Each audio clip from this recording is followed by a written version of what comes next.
That's the God I serve. He's not on our level. He's on a whole nother level. And he's telling Abraham, and he's telling me and you, and he's telling us now, go. Now, I've studied go. Graduating from Dallas Theological Seminary, they make you study words in a whole lot of different languages to make sure you understand the real meaning of what was going on.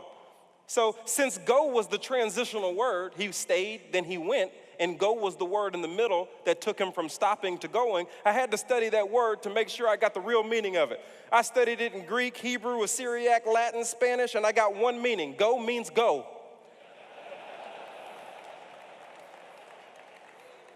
It's not hard.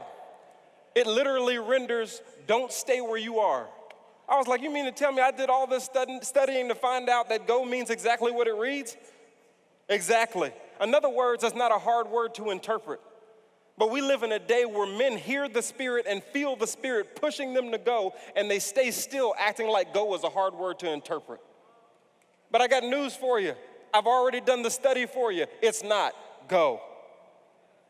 And everybody in this room, every man in this room has that feeling on the inside where they've been battling against it for years, and you're trying to decide, should I go? Should I stay? Should I go back to relating with my wife the way I should? Should I go meet my son? Should I go meet my daughter? Should I go back? Should I go?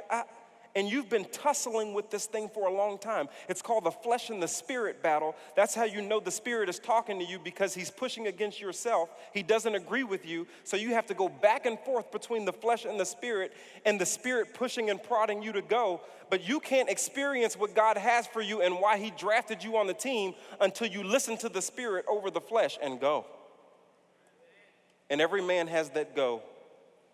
You hear it in your head all the time. Man, I really need to do this. Man, I really should do that. Man, I really should go back and apologize. Man, I really should be the first one in our family to go get this done. Man, I really should. And you're justifying in your mind while God is saying, da, na, na, na, na, na, na. Trust me, he's got more time than us. He can wait it out. He's waiting on us to move so that we can experience his power. In our church, we install motion detector lighting. The reason why we install motion detector lighting is because people who don't pay bills don't turn off lights. Got any teenagers in the room? Any dads with any teenagers there? They had to figure out a way in this big building that the church comes to, say that the right way, to save energy. So we installed motion detector lighting. It's simple. Early education. We're trying to figure out how it works. They just said, hey, when you go in and it detects your movement, the light comes on. When you leave and it doesn't detect any more movement, then the lights go off. The experience of the power is totally dependent upon the movement that it detects.